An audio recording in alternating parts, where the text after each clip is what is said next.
License Subcommittee meeting. My name is Councillor Mercy Ume, and I'll be chairing tonight's meeting. The meeting is being broadcast live on Council's YouTube channel. If I lose connection, Councillor Florence Vede will take over for me.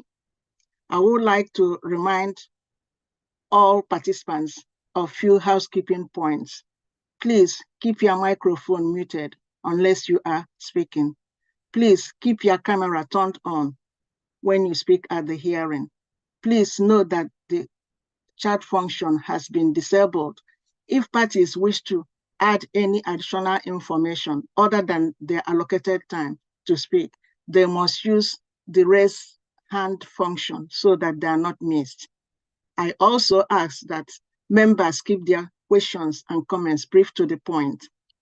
I'll now move to item 1 on our agenda. Item 1, apologies for absence.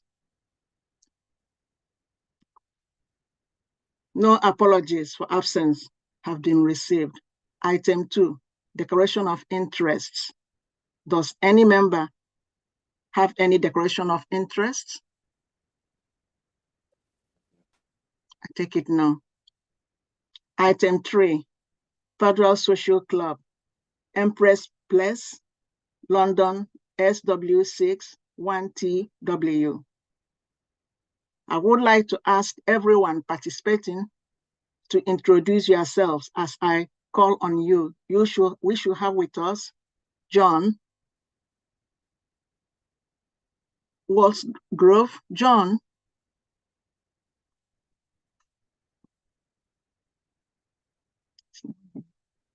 Sorry, having a technical difficulty. I'm muting myself. Hello, I'm John Walsgrove, and I'm the solicitor representing Paddle Social Club this evening. Thank you. We have Christina Hunter. Hi, Christian Hunter, founder and CEO of Paddle Social Club. Thank you. We have Lorna, licensing officer. Present, Chair. I forgot to say, one of the residents, Ellen Lewis, who was representing the Seagrave Residents Association, who Christians had talks with, it's in the information packs, was going to attend but sends her apologies because she's not feeling very well, but says she supports the application. Okay. Okay, she's not coming today. She's not attending. No, she's not very well, but she wanted to come to, because she'd been in talks, so she was going to attend to support the talks, but she's not feeling very well, so she sends her apologies. Okay. So we have Karen. Present, Chair. Okay, we have Gata, our council legal officer. Present, Chair. Good evening. Thank you. We have objecting. You heard that one of our objectors is not here. She's not well. So can I ask our advice solicitor, what can we do on that? So are you asking me, Councillor? Yes, yes. It's fine, we can continue. And I think it was not, if Lorna can correct, it was not the residents in objection not attending. Yeah, that's correct. It wasn't well, it was the lady who withdrew the representation after discussion with the applicant. Yeah, so it's not correct. A problem, we can continue. Okay, all right then, thank you. Now, we have to go to procedure. Before we begin, I can confirm that in addition to the main agenda, supplementary agendas C and D containing additional information were published and circulated to all parties on 26th and 29th of January, both 26th and 29th of January, 2024. Before we consider the application today, please, may I quickly explain the procedure the committee will follow. We will hear from the following. The licensing officer will introduce the application. The objectors, none have confirmed their attendance. So, and finally, the applicant. Usually, every party will address the committee for a maximum of 5 minutes. Following the presentation by all parties, the committee may ask questions of any party or other person present at the hearing, except committee members. No party has the right to question any other party at any time during the hearing. Following the presentation and questioning, each party will be allowed a maximum of 3 minutes to sum up their cases or presentation. The committee will then retire for deliberation. Upon its return, I will announce committee's decision. So can I have the licensing officer, Lorna, to introduce the application? Yes, Chair. On the 14th of November 2023, John Gaunt and Partner Solicitors submitted an application on behalf of Paddle Social Club Limited, the applicant, for a new premises licence to be granted in respect of the premises known as Paddle Social Club, Empress Place, London, SW6 1TW. The premises intends to operate as a tennis courts with temporary structures providing seating around the courts, which will facilitate for food and drink in the form of vehicles and/or shipping containers. The applicant has applied for a new premises licence for the sale of alcohol on the premises only, and the licensable activities sought in the original application were for the sale of alcohol on the premises only, Monday to Sundays between the hours of 10 a.m. till 10:45 p.m. And the proposed opening hours of the premises is Monday to Sunday between the hours of 10 a.m. till 11 p.m. The applicant has proposed a number of additional steps to promote the 4 licensing objectives if the application is granted. And on the 28th of November, following from discussions with the police licensing team, the applicant's agent emailed the licensing team to withdraw the following condition, which was submitted with the original operating schedule. The condition is there shall be no draft beer or /cider or lager.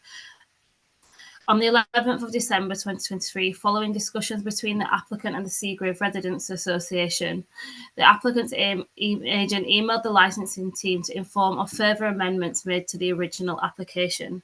The amendments include the licence being time limited and a reduction in the licensable hours as applied for Sunday to Wednesday if the application is granted. These amendments that are being considered this evening are as follows. The applicant will restrict the licence for a time-limited period, which will end on the 31st of January 2028, and the sale of alcohol on the premises only is being applied for Sunday to Wednesday from 10 a.m. till 10:30 p.m. and then Thursday to Saturday 10 a.m. till 10:45 p.m.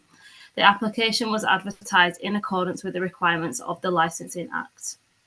During the consultation period, the licensing section received 16 representations objecting to the licence being granted from local residents. On the 13th of December 2023, following discussions with the Seagrave Residents Association, the applicant made the amendments as outlined above, and this was sent to all objectors. On the basis of these amendments, 14 out of the 16 residents have withdrawn their representation, with only 2 outstanding. Further to the main agenda, there has been 2 items of supplementary agenda published. Supplementary agenda C included a summary from the applicant and was circulated to all parties on the 26th of January 2024. And supplementary agenda D included a list of tens for the premises that was omitted from the original report, and this was circulated to all parties on the 29th of January 2024. Thank you, Chair. Thank you, Lorna. Now we go to objectors, and we have none, but we from what Lorna said, we had 2 outstanding ones. I wonder what happened to them. I take it that they're not, I don't know. I've made several attempts to contact both objectors over the last period of the last 6 weeks since the amendment, and I had one say that she was unable to attend, and one said he wasn't happy with the original amendments. But other than that, they've not confirmed that they were attending, and there's been no other correspondence. Okay. Can I ask our legal advisor what to be done? Because I'm going to go over to the applicant to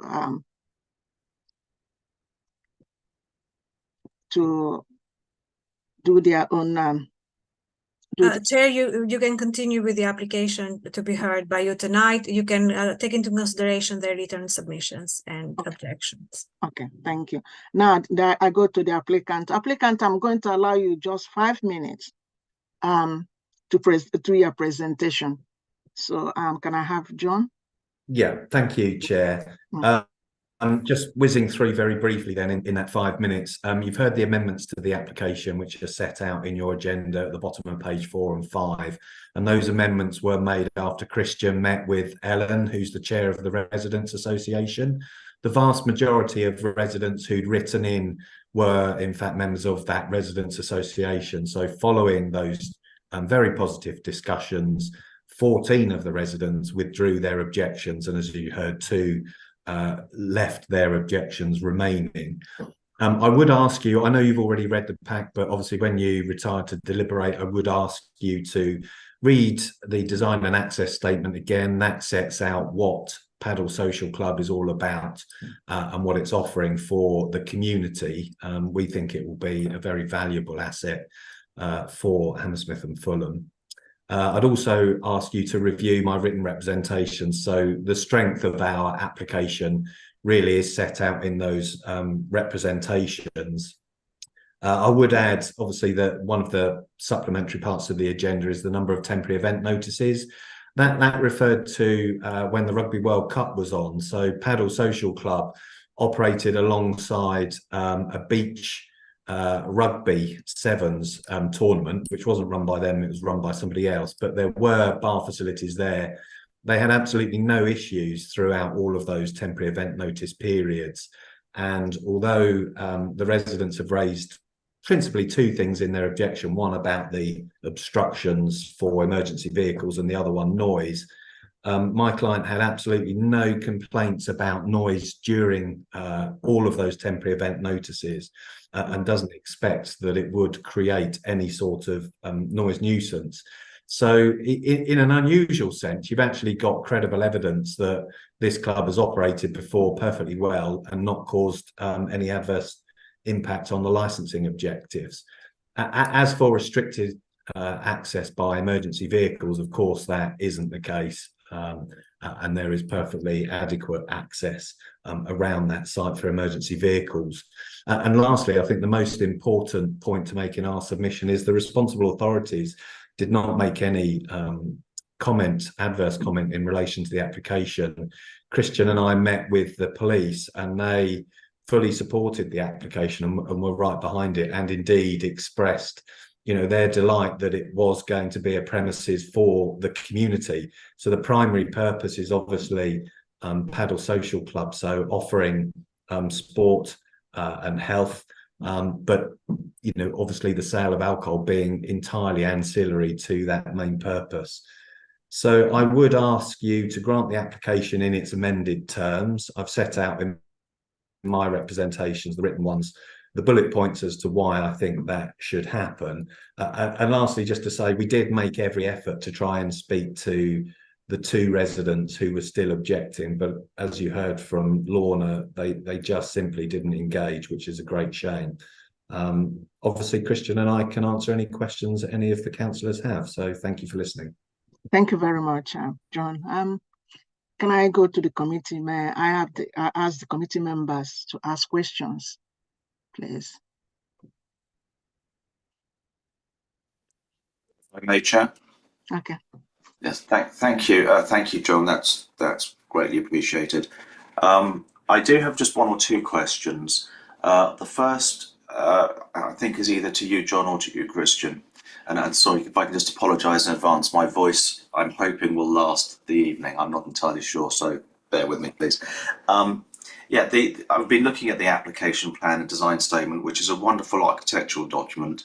Unfortunately, what it doesn't actually do is say very much about how you intend to run the club or what it actually does, other than providing paddle courts. So my real question is, the name of the venture is Paddle Club.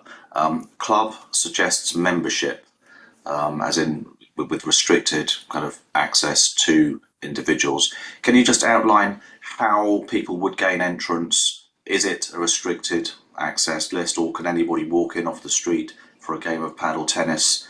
And also, kind of referring back to the events and the tenders that you've had, would you be proposing during the period to run any special events, competitions, screenings, anything outside the usual kind of Monday to Sunday, come along and have a game of paddle tennis? So that's to either of you or both of you. Shall I take it, John? Because I probably know a little more on the operational side. Sure. And thank you for your questions.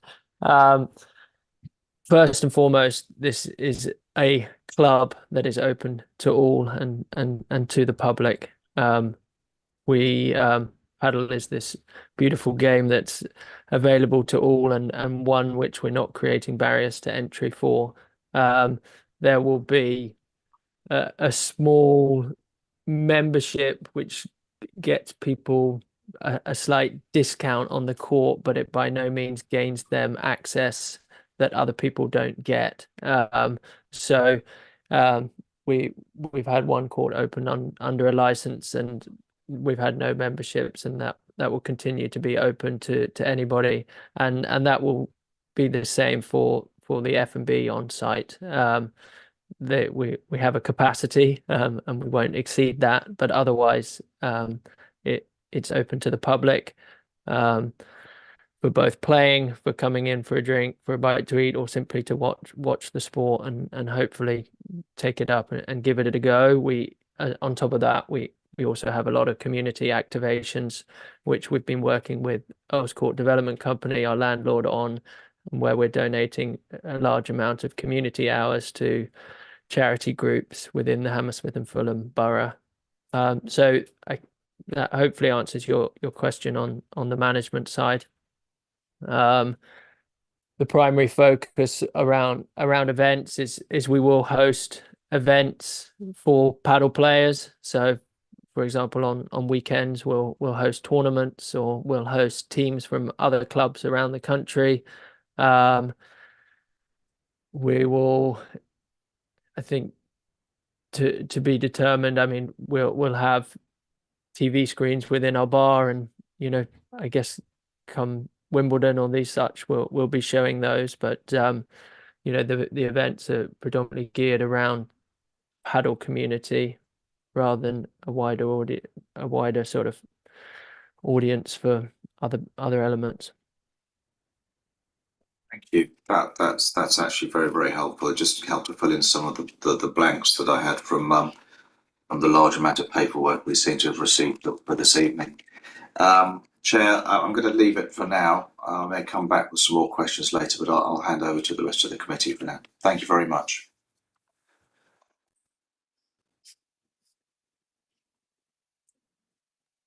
Yes, Councillor, yes. Florence. Yeah.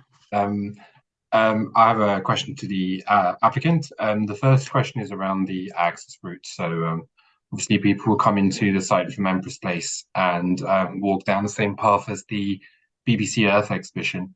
But the BBC Earth exhibition will sometimes close before you. And so that creates kind of a back of that entranceway at which there could potentially be antisocial behaviour or anything. So how do you propose to patrol the entrance and make sure that people don't go towards the back and gather there? Yeah, so part of our agreement with Earls Court Development Company is we pay a service charge, which includes security from before we open until before we close, and that includes security that monitors the gate as well as monitors the whole site. So there will be security sort of monitoring the whole of Emperor Space. You said security from before you open. Did you mean to after you close? Sorry, till after, from before we open until after we close. Yeah, and then the main gates will shut with that security. So whenever we are open, there will be security on site. Okay, thank you. Another question I had, you mentioned the landlord, the Earls Court Development Company, which also hosts the BBC Earth exhibition, which we voted throughout a different committee. But nevertheless, I was sort of a bit disheartened to find out that this wasn't exactly environmentally friendly due to the temporary nature of the sites. The carbon footprint actually was quite significant. On pages 73 of the initial report, which is page 44 of your presentation, you presented us with a site floodlights plan, and it kind of shows to us, how you're gonna light is every light going to be on even though the court is not being used? And then generally speaking, in terms of the carbon emissions of those lights, how do you offset that? Do you have any offsetting activities or any way that you can think of? So the courts will only be on, and it's a timely question because our electrician has been on site today, and each court has its own switch. So if only 2 courts are being played on by 8 people, 4 in each court, then only those two lights will be on. So we're minimizing our carbon footprint there. And how do the lights that are used are fairly low level LED lights, so it's not like some of these old school floodlights that you might have seen in sports grounds or that sort of thing, so that they are fairly efficient LEDs. And I mean, outside of that, I mean, we're trying to offset our carbon footprint for various other ways. We're installing water filters and removing the amount of plastic that we're doing, and we have recycling on site and such. So we're doing as many things. Actually, my business partner is in the sustainability space and manages a sustainability fund, and constantly investing in green tech businesses. So we're constantly kind of seeing how we can incorporate those in, but our carbon footprint is pretty low, if I'm honest. Hopefully that answers your question. It does, thank you. And then I had a question to the licensing team, and this is about the temporary events notice that Councillor Stanton mentioned. This is to understand, so this applicant was involved previously with operating with tens on the site alongside another operator called Player X. Is that correct? Am I understanding right?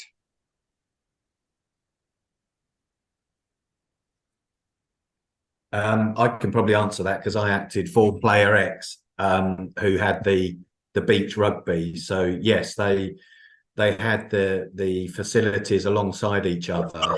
It was during the Rugby World Cup, and they had TV screens showing the games for the rugby, and each had a bar selling alcohol. So in that sense, I suppose one could say it was probably higher risk with a mix of rugby supporters coming in to have a drink and watching rugby matches, as opposed to what we're asking for now, which is a license for a paddle social club. Thank you. And definitely a question for Lorna on this one, if you can answer that. As part of this operation of beach rugby that we just discussed, were there any enforcement or complaints or any negative things that came out of this? Not that I'm aware of. I spoke to Christina in the enforcement, and there's been no enforcement history at the premises in the last 3 years. I can't confirm the tens are in individual names, so I can't confirm the exact. But obviously, like John said, he acted on behalf, so it was a company. But yeah, there's been no enforcement history at the premises. Okay. Thank you, Chair, for now. Thank you very much, Councillor. Christian, how many staff are you going to be employing? Do you have any idea? That's to Christian. We've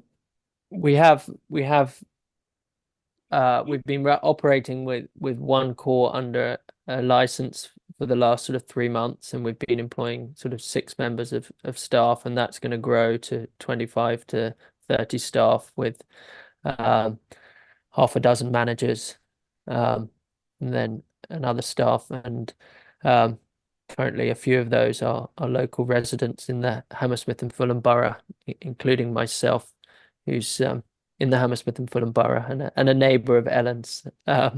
So in the interest to employ as many people in the borough as possible. Thank you. So what happens with training? You're going to be training them to how with licensing, objective, and all those things that they need to know So I presume the one you have now has got a training. What of others, the ones coming in? Correct. Well, we haven't been serving alcohol in the past, but we have a bar manager with full licenses, and everybody will go through a training program. They're a publican who's been in the industry for 20 years. So everybody will go through a training program. But just to clarify that of those 25 hires, not all will be with relation to the bar. There's paddle coaches, and we've got some wellness and front of house staff and the rest of it. So everybody will go through a training program. Okay, yeah, I'm only asking for those ones that will be serving. Yeah, that's what I mean. And the other thing is about your CCT TV, and in terms of crime, how would you be recording? I'm not saying there'll be crime. Suppose people come there and there's a fight, and will camera capture whatever is happening there, in case our officers need to, or any other authority need to see what happens in the club, within the club. Is it? Do you have CCTV that covers that high definition? There isn't CCTV at the premises, and we discussed this with the police, and they agreed with us that it wasn't, at this nature and character of this premises, it wasn't necessary.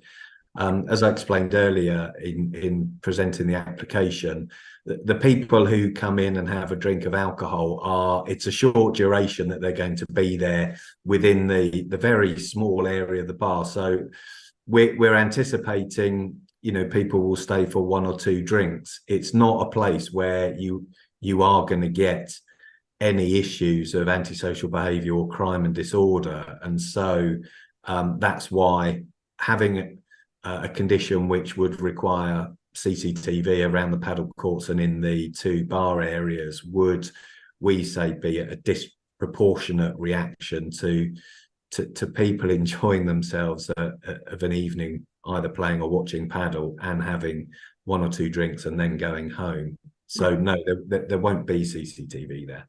Okay. Councillors, do you have any more questions to John or Christian? No, I think I've got enough, Chair. Okay. Councillor Dominic? I do have just one question, which is, can you let me know what type of containers you'll be serving drinks in specifically? Are you looking at using glasses or plastic glasses?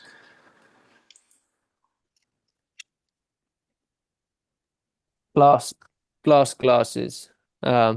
We explored the plastic route, but again, like I touched on, we try and want to remove our plastic consumption at the club. So we will be having a glass washer and glasses, and potentially around the courts some of the sort of washable sort of polycarbonate style glasses, but we're trying to stay away from the disposable plastics. Yeah, I mean, I guess in my head I include polycarbonate as it may not be plastic, but it's not glass, if you take my point. But okay, no, that's great. Thank you. That was the only question I had, Chair. Okay, then. Thank you very much. Now we have to go up to summing up. May I have licensing officer Lorna to sum up, please? Nothing further to add, Chair. Okay. Since we have no objector and are going to ask the applicant to sum up, that's 3 minutes to sum up. John? Hopefully won't need that long. Just to say, planning's in place. We've mediated with local residents who fully, back this project, albeit there are 2 remaining objections. I ask you to attach weight to the fact that Police and Environmental Health Officer and Planning have not objected to it. So their opinion is that there's no adverse impact on the licensing objectives. And as an experienced licensing committee, the Section 182 guidance from the Secretary of State says, look to the responsible authorities as your experts So I ask you to attach weight to their view and not the views of two residents who failed to engage in this process, have failed to attend the hearing, and have specified issues of emergency vehicles and noise which nobody else supports. So please grant the application as we've applied for. And thank you for your time. Thank you very much. The committee will now retire and take decision in a separate meeting room. You are welcome to remain in the meeting to hear the committee's decision. However, it might take some time. If you don't want to wait, a summary decision will be sent out, will be put on council's website tomorrow morning. Can I ask members to turn off their video, mute their microphone, and join me in the private room?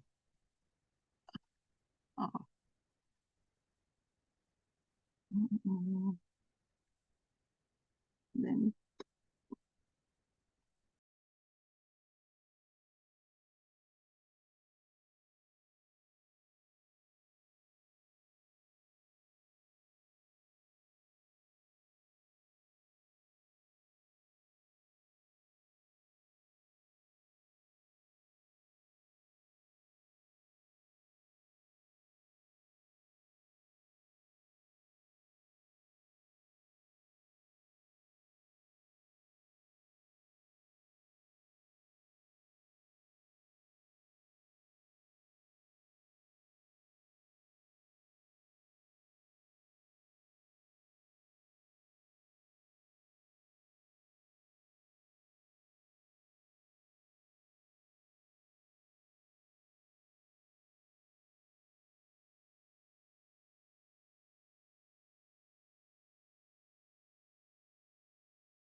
Hello?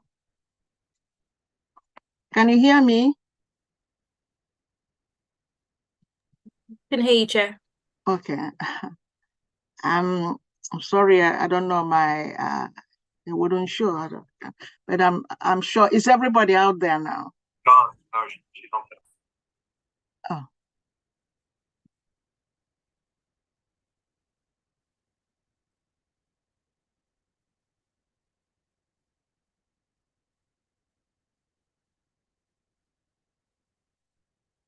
Luna, is everyone out? Yes? If you get the applicants here, Amrita's here, I think. Oh, I'll wait for others to come. Tell me when they're all there.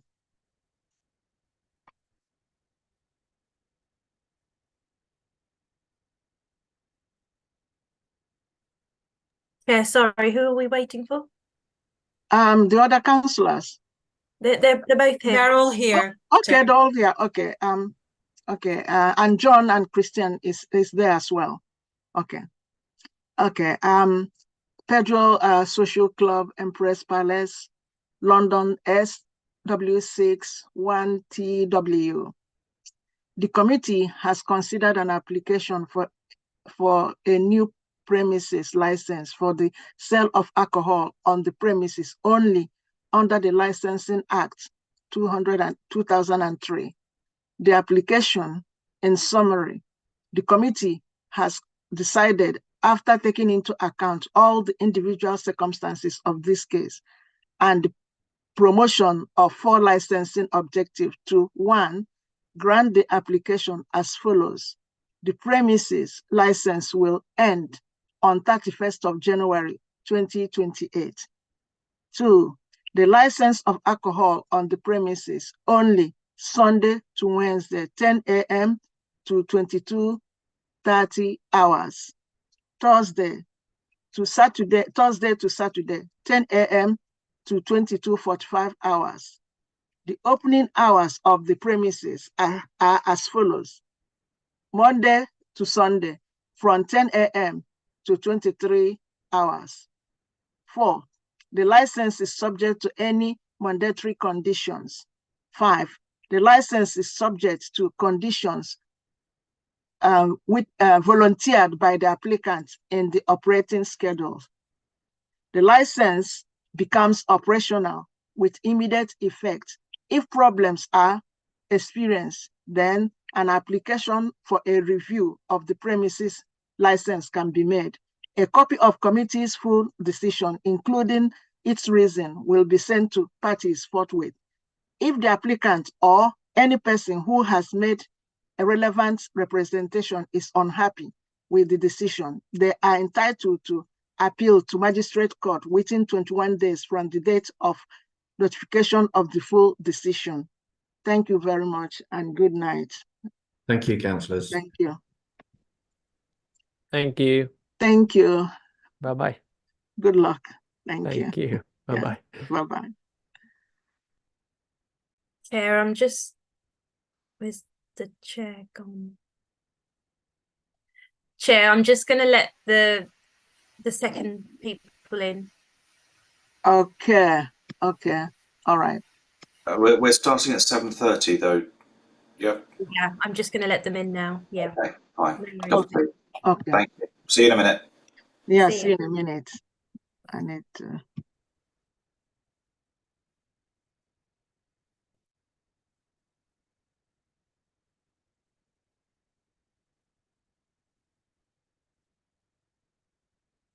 Got it. Yeah. Okay. We're good.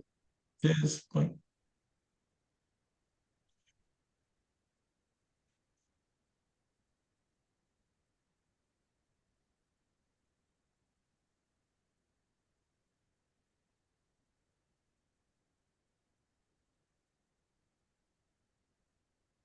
Good evening. Hello. Hello. Can I just ask WBRPO to rename yourself, please?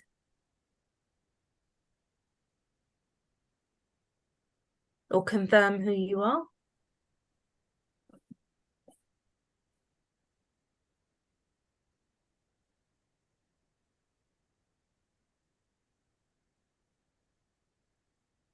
Hi, can you hear me? Yes, I can hear you. Yeah, my name is Ajinder Singh Kapoor, and if you Okay. can, yeah, I just I will yeah, I will rename you. yeah, yeah.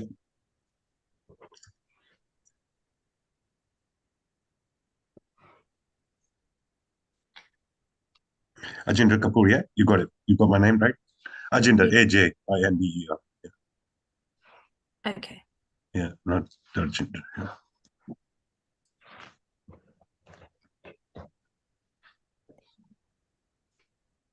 That's right. Thank you.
Chair, ready when you are.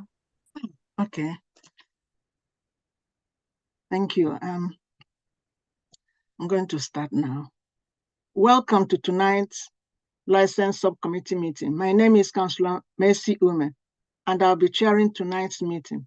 The meeting is being broadcast live on Council's YouTube channel. If I lose connection, Councillor Florence Sevedeo will take over for me. I would like to remind all participants of a few housekeeping points. Please keep your microphone muted unless you are speaking. Please keep your camera turned on when you speak at the hearing. Please note that the chat function has been disabled. If any parties wish to add additional information other than their allocated time to speak, they must use the raise hand function so that they are not missed. I would like to ask all members to keep their questions and comments brief to the point. I now move to item 1 on our agenda. Item 1, apologies for absence. No apologies for absence has been received. Item 2, declaration of interest. Do members have any declaration of interest? Chair. No. Item 3. Chair, sorry, one interruption briefly to mention. I in my day job work with a company that itself works with the post office on a technology level. Nothing to do with retail locations or the provision of postal services. And I checked with our legal officers as well as our democratic services, and no objection was raised. But I thought, in the interest of democracy, it would be important to mention. Thank you very much, Councillor. Okay. Item 3, North End Road Post Office, 363 North End Road, London, SW61NW. I would like to ask everyone participating to introduce yourself as I call on you. We should have with us Professor Roy Light. Good evening, Chair. I'm representing the applicant at this hearing. Thank you. Richard Baker. Richard. Good evening, Chair and members. I'm here to support the applicant, answer any questions if I can for the assistance of the committee. Thank you. Angel Akapoor. Good evening, everyone. My name is Ajinder Kapoor. So I'm the applicant for 363 North End Road Post Office. Thank you. Thank you. Lona, licensing officer. Lona. Present, Chair. Okay. We have Karen, licensing officer. Yes, present, Chair. Thank you. We have Galta, our legal officer. Present, Chair. Good evening. Good evening. We have objecting. We have John Scolding. Hello, Madam Chair. Yes, I'm here. Thank you. We have Charlotte Dexter. Charlotte, resident. Yes, I'm representing Barkley Road residents and John Scolding is representing me. Thank you. I'm here for questions later if necessary. Thank you. Thank you. Procedure. Before we begin, I can confirm that in addition to the main agenda, supplementary agenda A, B, and E containing additional information were published and circulated to all parties on 24th, 25th, and 31st of January 2024. Before we consider the application today, please, may I quickly explain the procedure the committee will follow. We will hear from the following: the licensing officer, the objectors, finally, the applicant. Usually, each party will address the committee for a maximum of 5 minutes. Following the presentation by all parties, the committee may ask questions to any party or other persons present at the hearing. Except committee members, no party has the right to ask questions to any other party at any time during the hearing.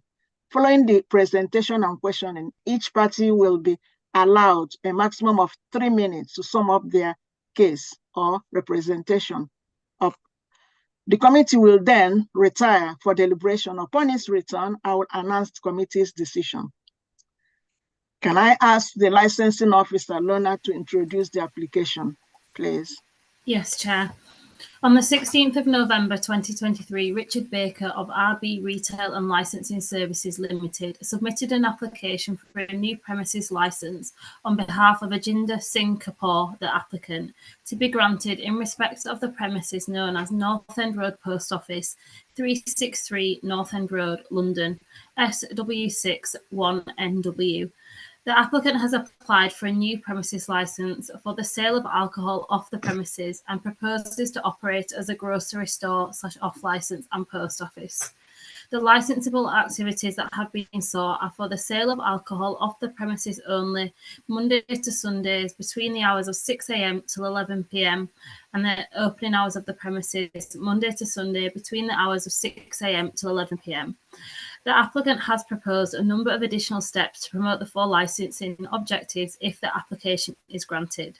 On the 30th of November 2023, following the correspondence with the police licensing team, the applicant also agreed to reduce the hours for the sale of alcohol and add 3 further conditions to the licence if granted.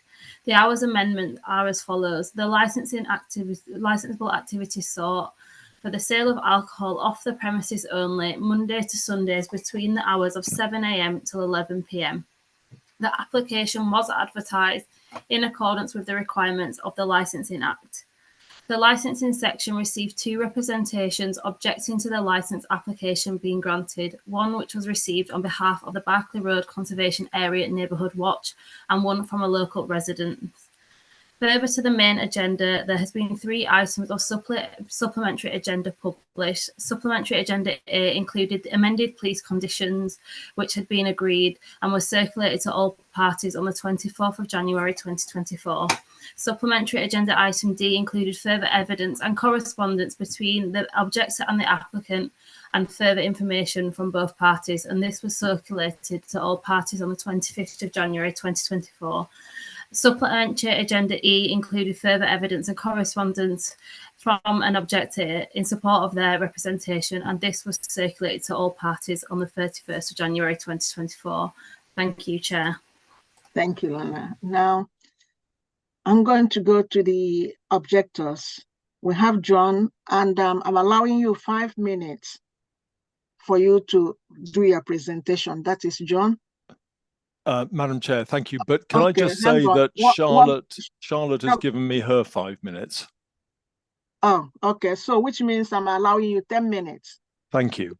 Thank you very much. Hello to everybody. Just a little bit of context about me. I've lived off the North End Road for the last 23 years. I have a relatively young family who I've brought up in that area. And I would say that I'm probably as well placed as any resident to have observed the many issues that we're going to talk about. I've observed them over a large number of years.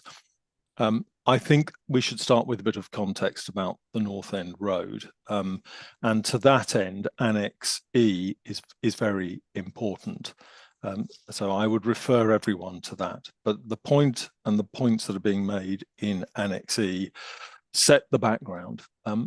First of all, the North End Road is recognised by the police as being a very difficult area within the London Borough of Hammersmith and Fulham.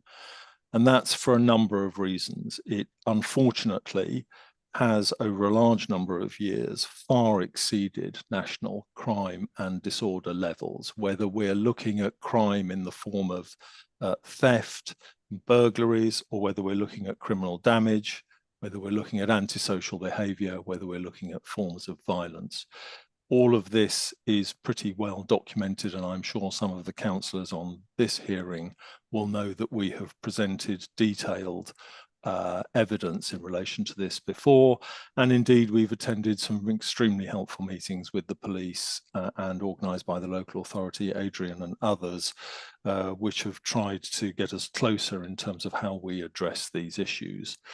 The context of the area is, as the last slide shows in Annex E, we have a huge number of for example, schools, nursery, primary, secondary schools in the area.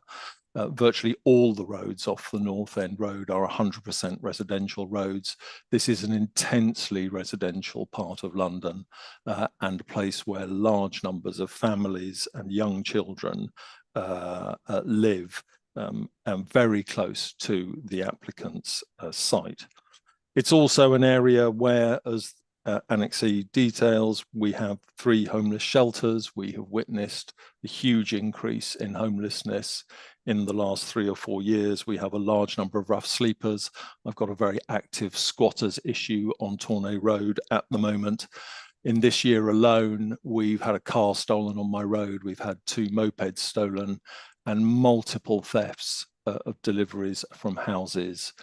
It's constant, is my point, and that is important. I think the North End Road is a very different road from the applicant's previous site, which I understand was on the Wandsworth Bridge Road. We unfortunately buffer up against huge amounts of antisocial behaviour, empty and broken wine bottles, vodka bottles, constant amounts of urination, regular vomiting, fights, generally bad alcohol-related incidents. I could certainly go on, but I don't really have the time in my 10 minutes to do that. I think actually the site itself is very different. We all remember the Co-op post office site, and we welcome a post office. Let's not make any bones about that. That was 6 windows plus 2 travel windows, and you couldn't see a bottle of alcohol in the very long queues that formed at that post office. Here, we are told in the applicant's application that alcohol is to be offered as a small but important element of the product range. But if you look at the plan attaching to that application, if you stand or put yourself in the position of the store entrance, you'll see that virtually the entire left-hand wall is set aside for alcohol, spirits, wine, beers, etc. I don't think that's small. I think in the context of the overall plan, that's probably about a third. And those people queuing at a very busy post office are going to be very close to that alcohol. It's also an area which already has a huge number of alcohol sales outlets, whether that's supermarkets or off licenses, pubs, etc. We are already very well serviced when it comes to alcohol. I think another point I just want to make in relation to the hours and for sale of alcohol is that I think it's fair to say from the hearing note that some emphasis by the applicant is being put on the expert position of the police authority supporting or not objecting the application. And I really, all I want to say about that is by referring to 2 decisions. This issue comes up a lot, by the way. It's not the first time we've come across it. Members of this committee will remember the Gillas Cafe decision from last September and a similar decision on Papa John's. There are many others. That was also from last September. Paragraph 13 of Gillam actually refers to the fact that the committee noted concerns regarding increased antisocial behaviour and noise nuisance, agreed with local residents that extending the time would have a negative impact. The committee was of the opinion that the applicant, although the applicant has agreed with the police, the reduced hours applied for, the increase in licensable activities affects the residents near the premises with a strong history of antisocial behaviour and drugs use. That was just a couple of doors along from this particular applicant's site. And similarly on Papa John's, there's a very similar conclusion reached in relation to another application. I'm reading from paragraph 24. The police noted the fact that police as a responsible authority did not object. However, the committee's considered opinion that the licensable hours requested, not in accordance with policy 3, which is the policy on licensing hours in relation to mixed areas. The committee's considered opinion for the licensing hours could increase antisocial behaviour, public nuisance within the area, and this would have a negative impact on the licensing objectives of the prevention of crime and disorder and the prevention of public nuisance. So I'm sure I don't have to remind the committee that this is an issue on which you have consistently over a number of decisions given correct weight to these concerns about the prevention of harm to children, prevention of crime and disorder, and as I'll come on to, noise and nuisance. The other part of the context to this in Annex E is that obviously the London Borough Authority of Hammersmith and Fulham has spent a not inconsiderable amount of money trying to regenerate the area and support the market activities, and residents are massively behind that. But implicit in that is the inescapable fact that to support that regeneration, you have to bring down crime and disorder. If you don't, the area will not regenerate and will not improve.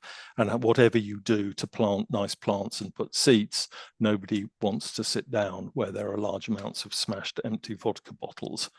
And the problem with that, we say, is that increasing the hours of access to alcohol, unfortunately, you know, nothing we can do about this, sadly, is associated with greater crime and greater antisocial behaviour, and therefore some element of control and some element of deterrence goes some way to helping us address those issues, because unnecessary hours of sale create real problems. Who really needs to drink at 7 in the morning? Well, all the evidence suggests homeless and what I believe the data calls impoverished alcoholics tend to drink very early hours, and that's a major issue, let alone the times when we want to protect the position of children and underage drinkers. Moving on, we sought conditions which we felt promoted the licensing objectives. The second one related to credit card sales. We wanted to limit those to not only have credit card sales during school lunch hours and after school. The response to that was that it was extremely restrictive, particularly by reference to the elderly. Well, you know, anecdotally, I've spoken to 12 elderly members on my road. None of them in any way whatsoever suggested that it was restricted. All of them have credit cards and are completely happy with it. And indeed, many, increasingly many, if not the majority of shops in the area are card only. So this is not an unusual step. There is a balance to be had between restrictions and protecting the vulnerable, the homeless, the squatters, the children, and those who fall into the impoverished alcohol group. The third issue, and I'm moving quickly because I'm getting close to the end of my 10 minutes and I know Madam Chair is going to tell me off. Alcohol, you know, we made a strong point about having no deliveries from the premises. And indeed, with my discussions with Mr. Baker, we were told that that was the intention. In the hearing note, that's been somewhat amended to no intention to have full-scale alcohol deliveries. Well, I'm not quite sure how you tell the difference between any level of alcohol deliveries and full-scale alcohol deliveries. As councillors will know, I can refer you again to paragraphs 16, 20 and 21 of the Papa John's decision, paragraphs 13 and 14 of the Gillas decision. There are many others, swimming pigs, select chicken, all of which the committee found that late night hours for deliveries, hugely disruptive for families, young children sleeping, and not consistent with the licensing objectives. I could go on about the delivery drivers and the issues that they cause, the accidents that we have witnessed, the damage on the property. I have to stop you. Thank you. Okay. 30 minutes is up. Okay. Thank you very much, John. Now, can I ask the applicant to speak? And I'm going to allow them the same time, 10 minutes. So who is going to be? Okay. Hello, Chair. I hope everyone can hear me. Yeah, we can. Thank you. Thank you very much indeed. If I could refer you to page 9, please, in Agenda Supplementary B, where there's a hearing note which has been sent in and may assist us. To start with, Agenda E has arrived. Now, that arrived this afternoon, and so I haven't had the opportunity properly to consider everything in Agenda E, because there's quite a few detailed points in it. But what I can say is that pages 10 to 13 are of no relevance whatever to this application, because they concern national alcohol issues And as you know, Chair, what we're concerned with today is looking at the effect of this particular store, not looking at the overall nature of alcohol issues. The other things I'll try to address when I come to them. Now, as far as the applicant's concerned, hopefully there are no objections to him. It doesn't sound as though they are. He's had some 26 years of licensing experience. Remind me of his name, Mr. Scolding says that his previous shop was in a different area, but he's had many shops over the 26 years in all sorts of areas, and assures me that he's had shops in areas which are as challenging, if that's the word, that Mr. Scolding wants to use for it, as this area is. So he has wide experience, both of running premises and of making sure that they're run properly. Everybody wants the post office. He's bought these premises, he's in the process of buying these premises, planning to spend £60,000 on them. It's going to be a major asset for the community. And we welcome a new post office outlet. Both Mr. Scolding and Charlotte Dexter have said that, page 179 in the bundle, page 181, and also in the evidence that he's just given. There has to be a balance between bringing something worthwhile into the area and having to balance that against any issues which may arise. And as far as these premises are concerned, there's no doubt they're going to be run properly. There's no doubt that there's a raft of conditions which have been put together in order to make sure that they run properly. And it does seem that Mr. Scolding and Charlotte Dexter would be content with the application if the hours were different, if the conditions were different. So I think what we're doing is looking at those particular issues. Now, as far as this is concerned, it's a post office with a convenience store.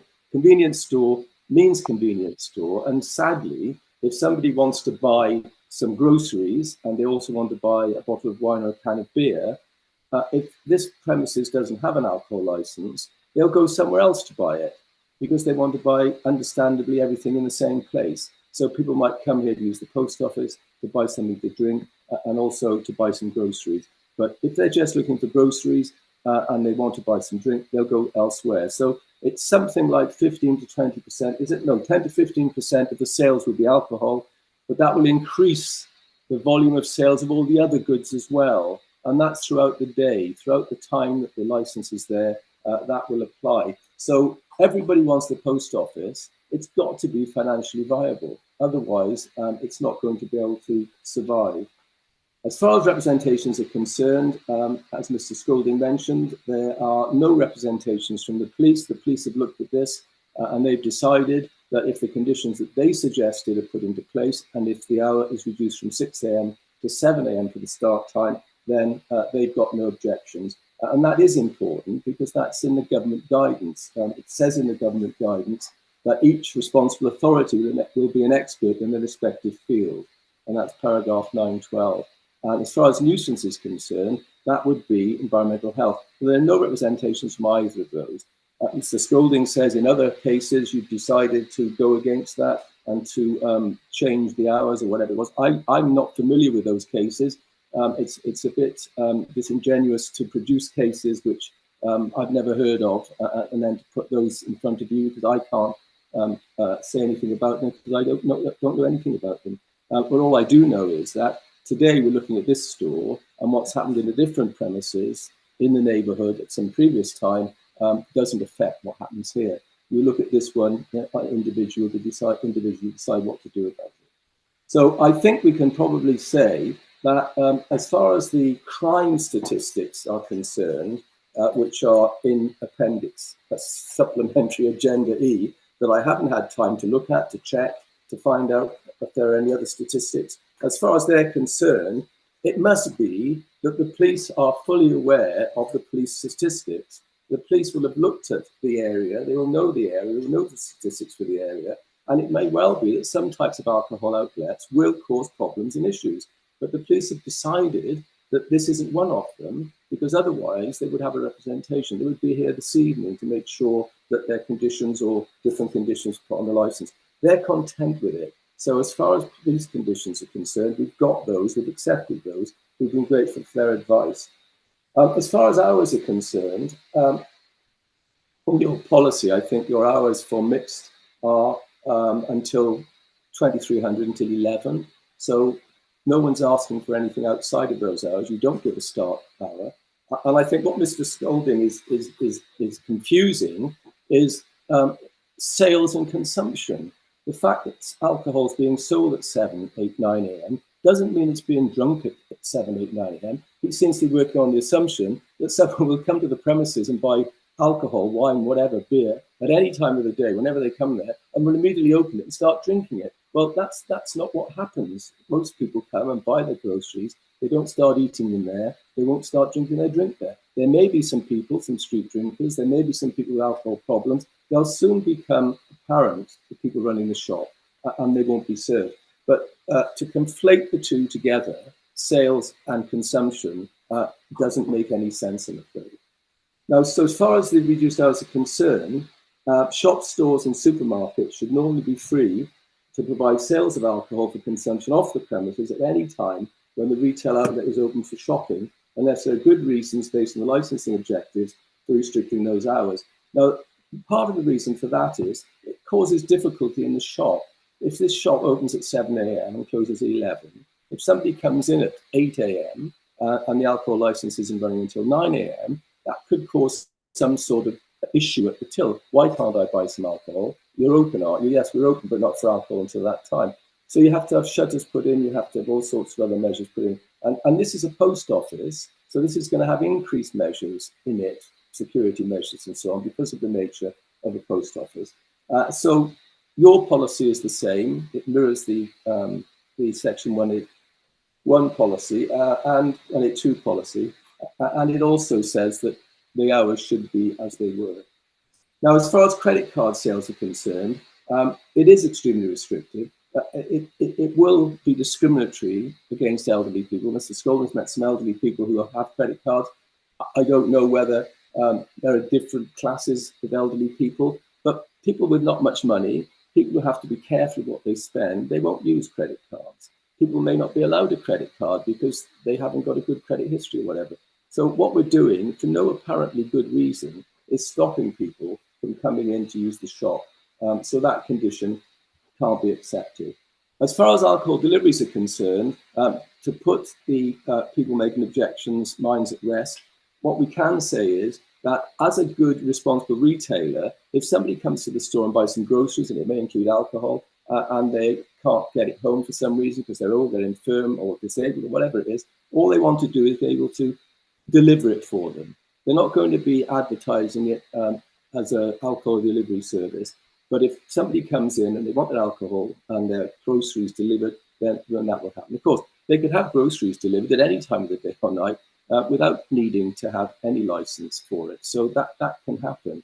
But what they're willing to say is, in line with your policy, that there'll be no deliveries of any kind, which include alcohol, after 8 p.m. So that's the condition you may wish to add, Chair, to the license should you decide to grant it. Any deliveries of alcohol will be made before 8 a.m. Then there's the super strength beers, lagers and ciders. There's an agreed condition about that. We accept that sometimes street drinkers might want something particularly. Litter outside the store, that's going to be set 3 times a day. Deliveries except for newspapers, where we can't say when the deliveries will be made because we can't tell the deliverers what time to come.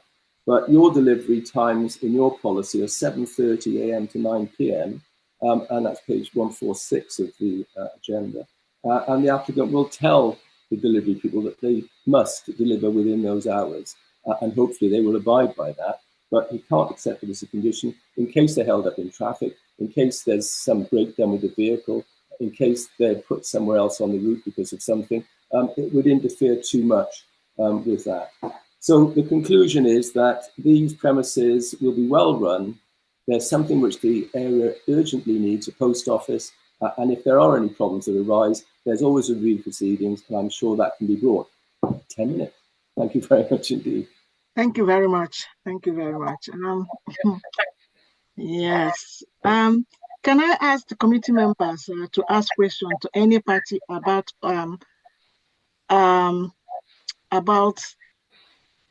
application and issues that have raised here? So yeah, okay. Councillor Florin, thank you. Thank you, Chair. I have a question to the applicant, Mr. Kapoor. Mr. Kapoor, good evening. I don't think it's the first evening we spent together on Zoom. I suspect we've spoken before, and this was to grant you an extension of your license on 308 Wandsworth Road. And I remember at the hearing, you were asking us for a license to sell alcohol, if I remember, from 6 a.m. Up until midnight. I also remember what was in the pack and the appreciation that you got from your residents for the work that you did during COVID. In particular, I remember that people coming in support of the application saying this. A question to you, and then I'll go to licensing, Lorna, for sort of your eye on it. But I wanted to ask you, when you extended, when you got your license extension to sell alcohol to an earlier time in the morning, what happened? Did you get more antisocial behaviours? Did you get more people coming in? What happened in your eyes? It's the same customers, same flow, and no anti-social behavior. And basically, we couldn't find any difference. And so it was just, when we opening, and it's better to have a license at that time instead of we used to open at 6:30 for the newspaper deliveries, and then we had a license at 8 o'clock because the shop was open. And if the customer comes at 7:55, I didn't want to be in a position to sell it, 7:55. And then I thought of changing the license, because when the shop opens, and it's better to have the license at the same time. And no antisocial behavior, no police, nothing at all, no trading, nothing. So touch wood, everything's been fair and fine. Yeah, after that. What difference did it make for your business to have the ability to sell alcohol in the morning? A difference is not means that means it was better for us to open at the same time with the like we opening at 7 o'clock. So we wanted to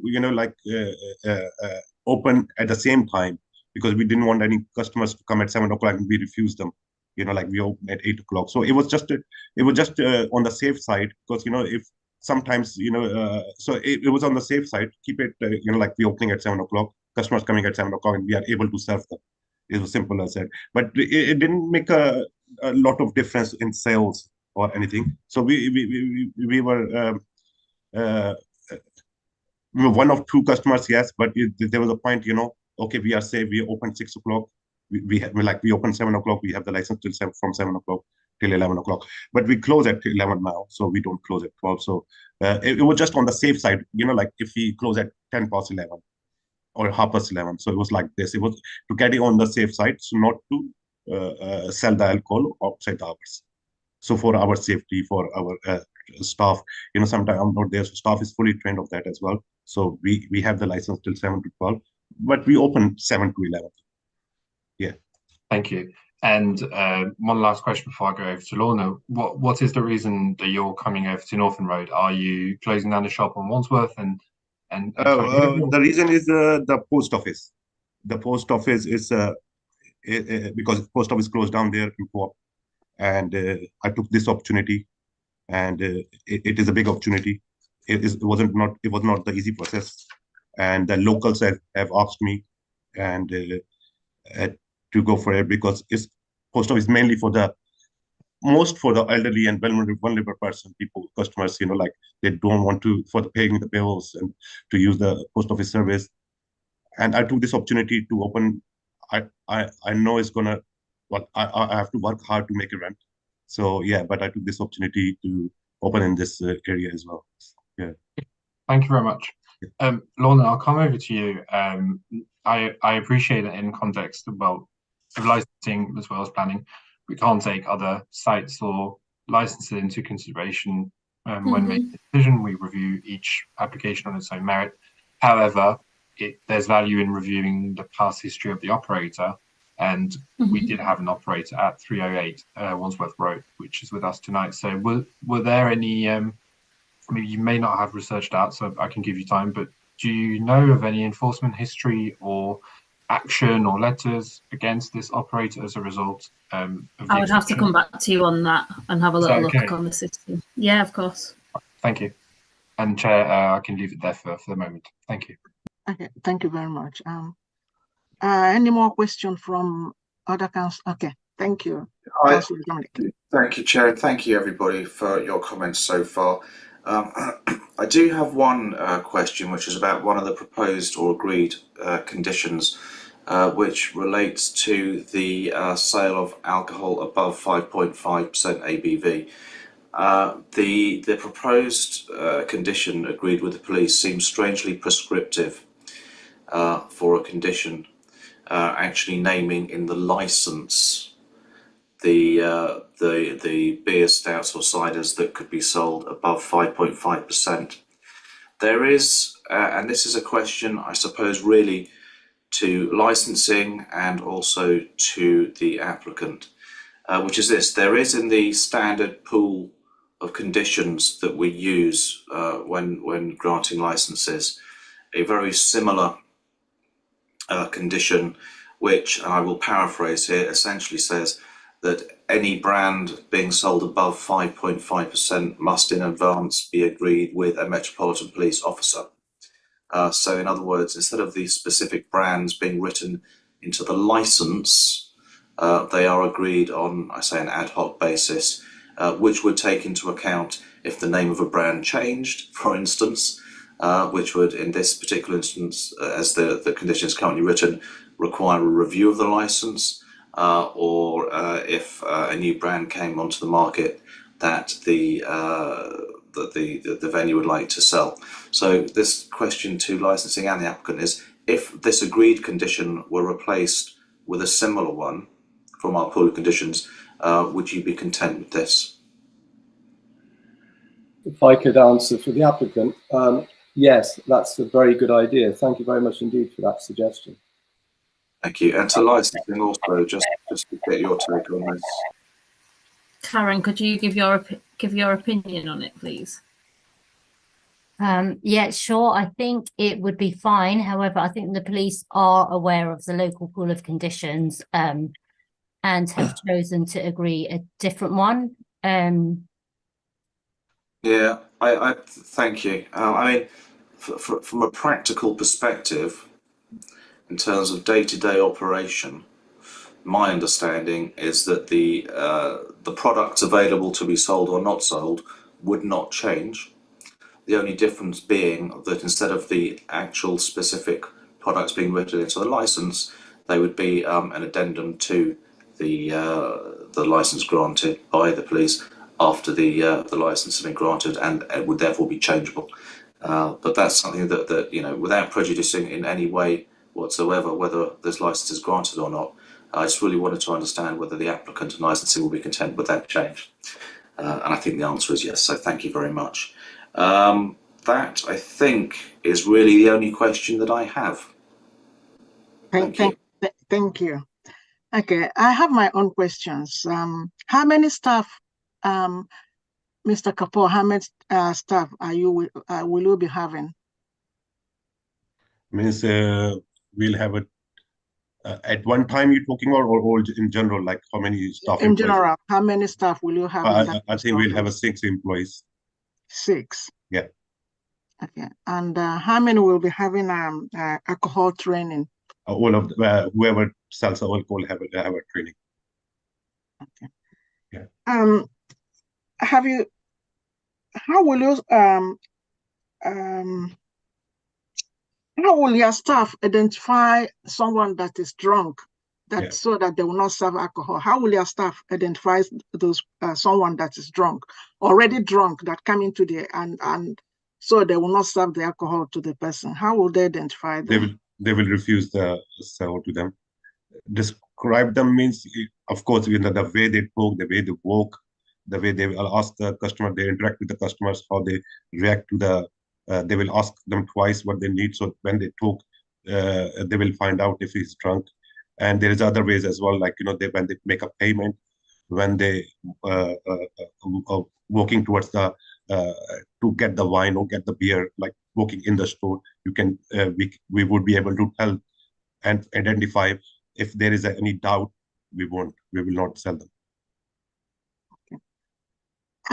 The litter, how will you at the end, how many times will you clear the litters? You know, if there's any. Yeah, we spending so much money on the shop. I spoke to Richard as well about this. Of course, we will want to keep our shop clean, as well as 5 stars with good ratings. We want our store to be clean. We want our outside the store to be clean. So we will keep it clean. We say 3, but we will do more. We say 3 to be on the safe side, but we'll do more to keep our store clean. We do not want any rubbish to come inside by walking in. You know, of course, we'll have a nice mat, nice floor, nice lit up post office. We need clear view from outside as well as from inside. Yeah. Do you have any CCTV? We'll have a CCTV recordings. You will install that. Install that, yeah. And you'll be able to ask police can come in, or our officers can come in and you just produce the. Yeah, we'll have a 28 days recording. Yeah. 28 days recording. Yeah.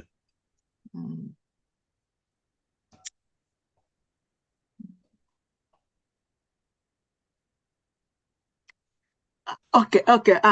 Councillor Florent, yes, question. No, thank you, Chair, but I don't want to interrupt you. You can keep going if you would like. No. Okay. Well, Chair, thank you. On the point that you were raising, which is the CCTV, I noticed reading the conditions that we have, that's the altogether pack, the original one, page 163, and maybe the applicant's agents might want to come in on that. Some of the conditions on there are different from what we usually have with businesses. Particularly around CCTV, actually, because you mentioned it, made me think of it. So just to add, is 31 days CCTV. I've been told, yeah, 31 days. Yeah, I mean, we probably in your previous one we probably put those ones, so you probably know what I'm talking about. But yeah. Richard, I see you've come back online. What do you have any comment to make on that? Because I think I would be minded to have the modern CCTV conditions. Are you familiar with those? Which ones? Sorry. Richard? Hello, Councillor. Yeah, I am familiar with the conditions. The ones that I've included are very similar to ones that I have attached to many other licenses up and down the country, including Hammersmith and Fulham. When we spoke with the police, the condition wording that I offered wasn't raised. There was no concerns raised by the police, nor by any other responsibility, nor by any objector. So I'm led to believe that everybody was content with that. If there's anything specific, Councillor, that you feel we need to be amended, we're quite happy to look at that. I think it's sort of in line with Councillor Stanton's earlier remarks about streamlining conditions instead of having coherence, between yourself and your neighbours, put everyone on a level playing field, really. But I think I'll continue to have a think about it. And Chair, not to through you, I was wondering perhaps if there was a response to my earlier question about the enforcement history of the previous property. Well, the previous site. I'm still looking into that. How far back did you want? There was a licensing inspection done last year at that premises on the 11th of July, where there was found that some of the conditions weren't being complied with, and a warning letter was left, but there hasn't been another inspection since then. And this was the visit just before the hearing that we had. I remember this was mentioned as part of the hearing. But other than that, there's nothing else recorded. Exists. Okay, thank you. You're welcome. Please, can we have our office solicitor advisor to come in? Gelta? I want to come back to the CCTV condition, and I think would it be helpful if Lorna or maybe Karen would share for the applicant to see the standard condition we have, for Richard to have a look at the hearing now before the committee deliberate? Richard, would it be helpful for you and the applicant and maybe Roy to have a look at the condition if we are able to share it on the screen? I think that would be a very good idea. I've got it up on my screen, another screen here, so I can see them. But if Mr. Baker and the applicant can see them, that would help. I've also seen the condition which the councillor very kindly mentioned about high strength alcohol. And that condition looks perfectly good to me. So that one, that was much better than the one we've got. And I take all the points he made. So that condition is acceptable. And if someone could share for the applicant, Mr. Baker, to see the others. Is it possible, Lorna, to share that particular? You wanting me to share? For them to see on the screen? The CCTV condition that Councillor Sharon Verdier was talking about, which is slightly different, but it requires high definition CCTV, Richard, to be installed at the premises. High definition, yeah, okay, yeah. Can you see my screen? I can see it, yeah, indeed, yeah. I can see the screen, yes. Yeah. Yeah, so that's the condition on the local pool of conditions. I mean, just on the CCTV, it's going to be a brand new system, which will automatically be high definition anyway. Yeah. So that's correct, isn't it, Agenda? Yeah, Brand that's new right. system. Yeah, that's right. Yeah. And 31 days with the data. Yeah, that's right. It's at least one camera will show up in first entrances. Yeah, that's good. Yeah. And the name of the person checking shall be kept and made. That's good. Yeah. We agree with this. Yeah. Yeah, and Lorna, are we able to share also the strength of alcohol condition that we have? Yeah, just let me find that one.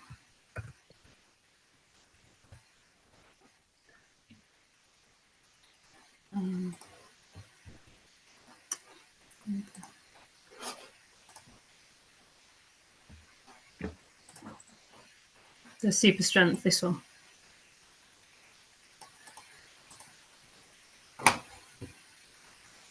Yeah, that's fine with this. It's the one below that. I think this is the standard condition we were talking about is 5.5. Okay. No, no, that's not the one we were talking about. Sorry, that's not the one I was referring to. No. Oh, sorry, this one. Sorry. All right. Yeah. Okay. Yes, that's the one. That's it. Yeah. Okay, so the Councillor Stanton, correct me if I'm wrong, you would like these two conditions to replace two of the conditions proposed by the police. Yeah. In relation to 5.5, but the condition number 2 in relation of keeping alcohol, the strength, all the 5.5 alcohol behind the counter, as proposed by police. Condition number 2, I think. Oh God! Yes, no. Yes, the specific bit that I was suggesting replacing is our pool condition, which states that no brand other than that agreed by a Metropolitan Police officer should be sold above 5.5, rather than listing the brands at this time in the license. Yes, I think we replaced condition 12 on our list of conditions, which is on page 12 of supplementary agenda B. So condition 12 would be replaced with the condition which you highlighted: strong beer, including lager, etc. A copy of the most recent agreement available at all times. So that one paragraph from selling alcohol in your conditions, the second one down, would replace condition 12 in the list of conditions which we have at page 12 of supplementary agenda B. And then the CCTV conditions, which we just looked at, would replace number 5, condition 5 on our list.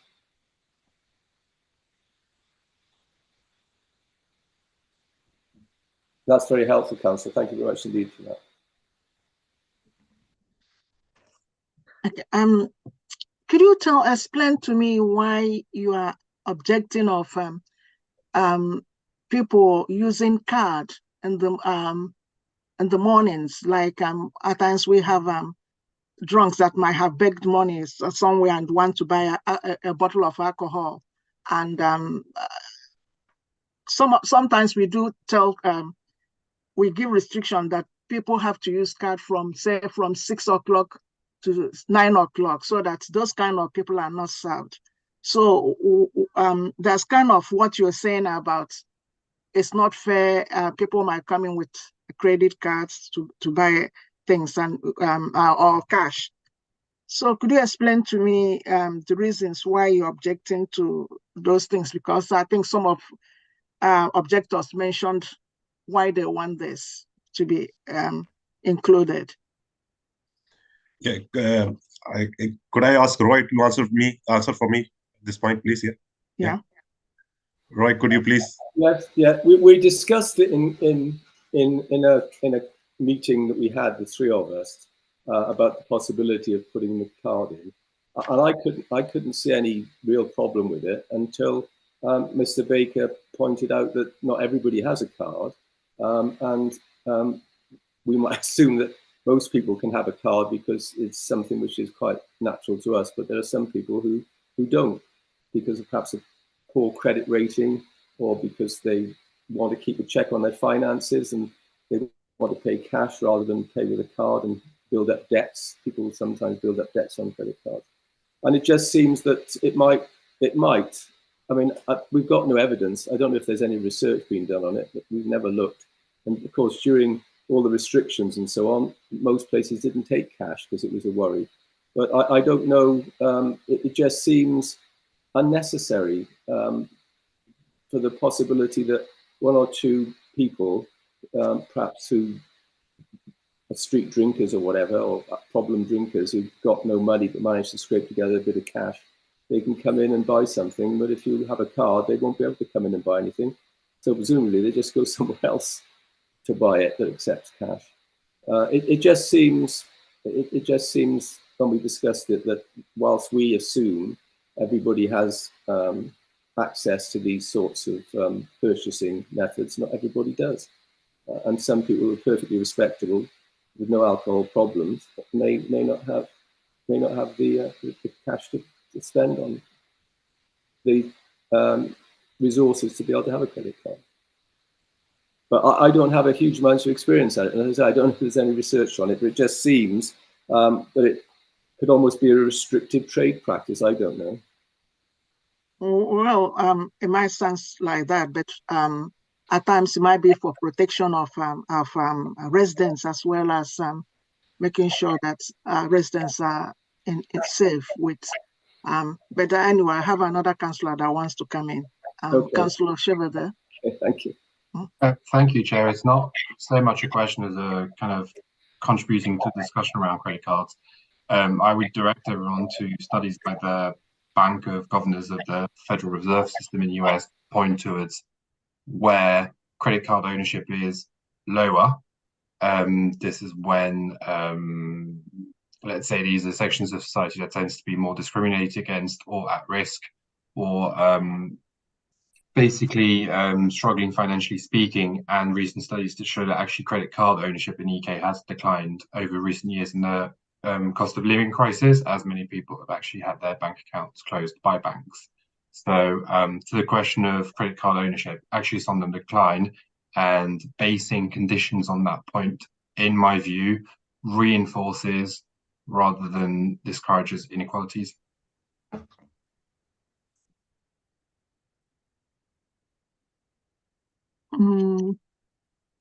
Thank you, Councillor.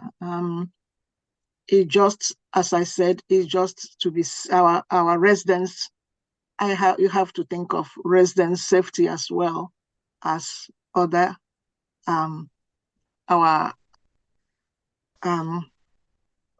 as customers as well. Think of safety of other people, residents. That's complying with licensing policies. Make sure that everyone is safe. Okay, you talked about delivery, and I presume the delivery will not take place at night. and we talked about litters, and you mentioned that you go about collecting litters. So do anyone have any more questions? Any councillor have any more questions? No. Okay. I'm going to ask the licensing officer to sum up in 3 minutes. To sum up. Nothing further to add, Chair. Okay. Now the objectors. Charlotte, are you going to be summing up? 3 minutes to sum up, and John, 3 minutes to sum up. So how are you going to divide this? John will represent me. Thank you. Okay, John, please, I'm giving you 6 minutes to sum up, please. Thank you. I suspect I won't need that long. So I think where we get to is that we feel the committee should accept in part this application and then look to conditions, not very many conditions, that reflect the risks and issues in this area. First of all, yes, there's reference to mixed use, but it's undeniably the case that this site is very close to 100% residential.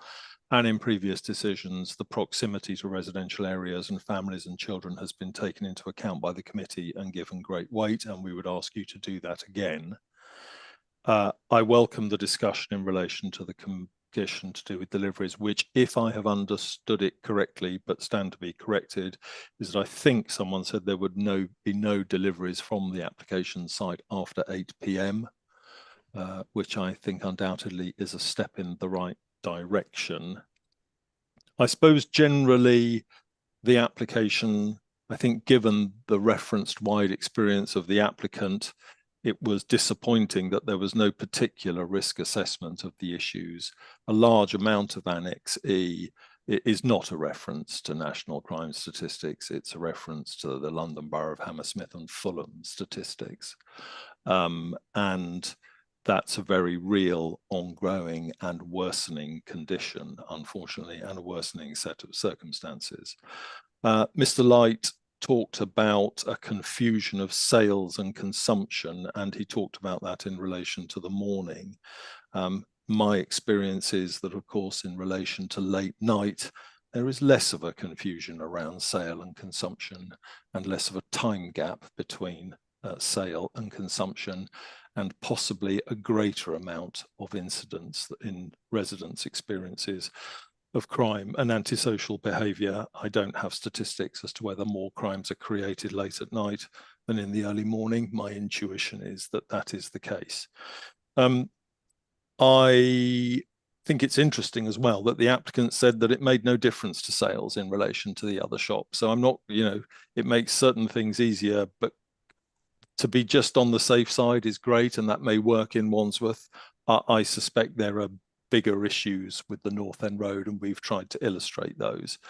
I think it's a very interesting point about reinforcing inequalities, and I completely agree that there's a difficult issue about balancing with alcohol-dependent, homeless children and others who are at risk, and they are the people who we have to deal with as residents. And of course, a large number of us have children who unfortunately have to navigate, and indeed women generally have to navigate some pretty unsavory alcohol-fueled incidents, particularly late at night, maybe less so in the morning.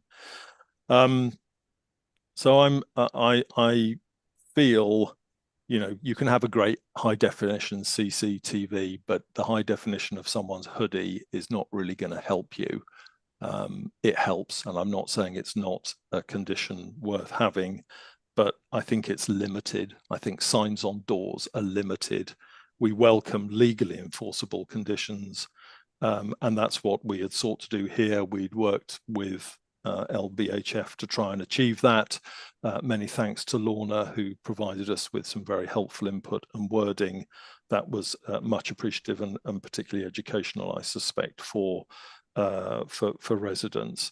But I would simply end and say, well, if it made no difference for sales the early time, and it's just to be on the safe side, is that really good enough when you're in an area where the crime and antisocial behaviour rates are so far in excess of the national average that you are looking at a very serious problem, and we should start with using the licensing process to have some controls and some deterrence.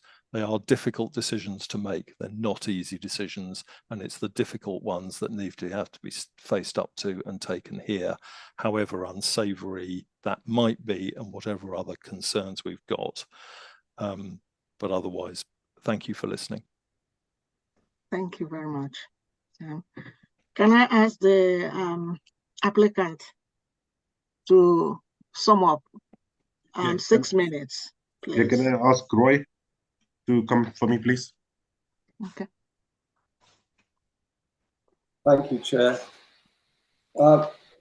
I'm grateful to Mr. Scolding for his accepting that the licence should be granted, and also for recognising the difficulties in inequality terms of the credit card condition.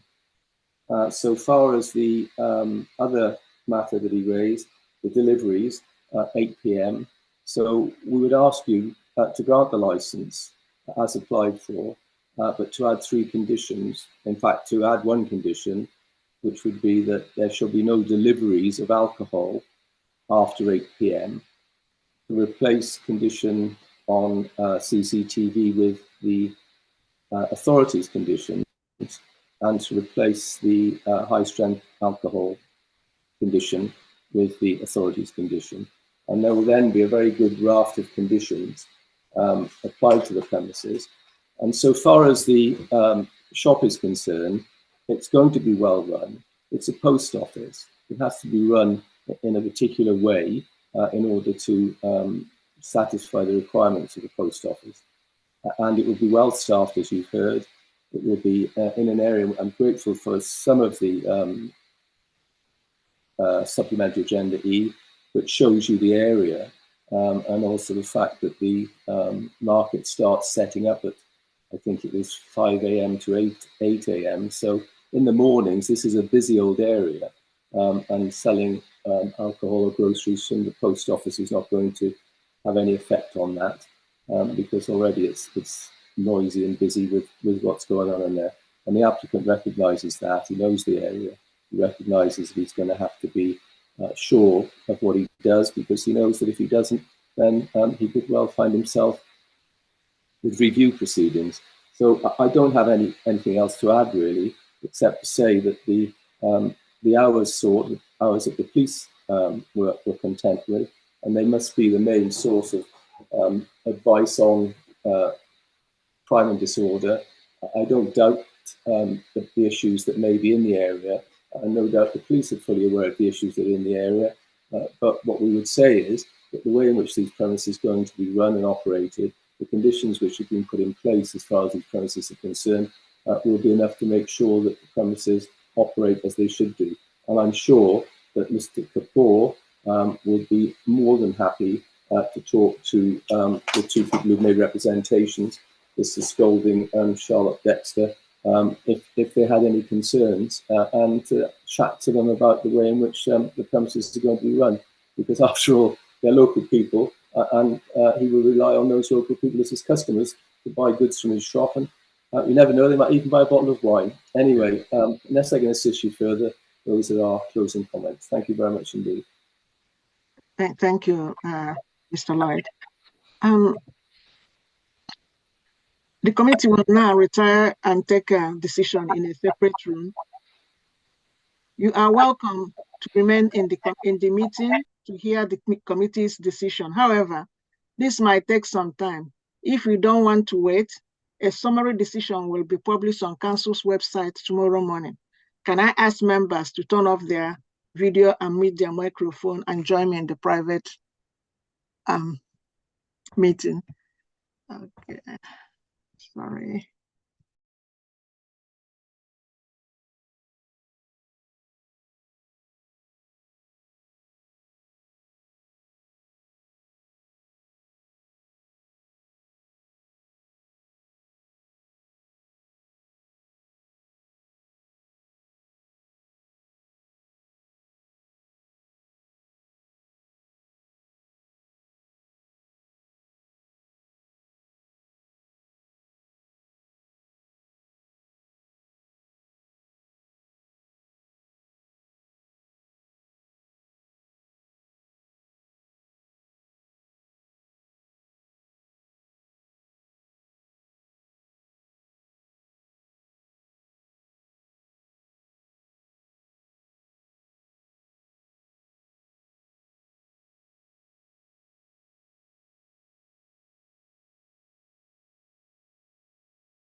Councillor Short-Verdier, you may recall a few minutes ago that Councillor Ume did say she was having some difficulties with her laptop, so I'm not quite sure how long we should. Yeah, that's a good point. Thank you, Councillor. Governance, can you advise, please? Make sure I just read it. Maybe we could give her another minute or so and then. Okay, let's do that.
Councillor Ume's just joined. She's just connecting to her audio.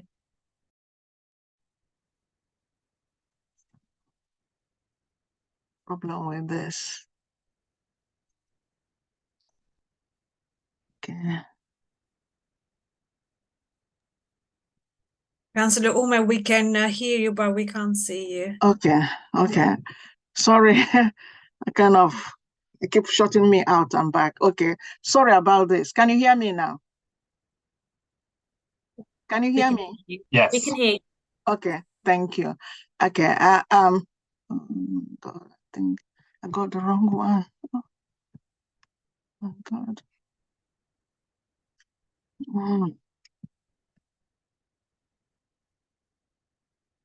Okay. Okay. The summary. North End Road, Post Office 363 North End Road, London, SW61NW. The committee has considered an application for new premises license for sale of alcohol off the premises only under the Licensing Act 2003. The application, in summary, the committee has decided, after taking into account all the individual circumstances of this case and the promotion of 4 licensing objectives, to 1, grant the application as follows: sale of alcohol off the premises Monday to Sunday from 7 a.m. to 23:00 hours. 2, the opening hours of the premises are as follows: Monday to Sunday from 6:00 hours to 23:00 hours. The license is subject to any mandatory conditions. 4, the license is subject to conditions volunteered by the applicant in operating schedules as amended by the committee, the CCTV condition. 5, the license is subject to condition proposed by the police and agreed by the applicant. The proposed condition 1 by the police will be replaced with the following condition: strong beer, including lager, stout, ale, etc., and cider above 5.5% ABV shall not be sold except for any brand agreed by the Metropolitan Police licensing officer. 6, the license is subject to additional condition proposed by the applicant at the hearing as follows: no delivery of alcohol shall take place from the premises after 20 hours. This license becomes operational within immediate effect. If problems are experienced, then an application for review of the premises license can be made. A copy of this committee's full decision, including its reasons, will be sent to the parties forthwith. If the applicant or any other person who has made a relented representation is unhappy with the decision, they are entitled to appeal to the magistrate court within 21 days from the date of notifying of the full decision. Thank you everyone for joining us online. I think that's the end of it. Thank you very much. Bye-bye. Thank you, Chair. Thank you, members.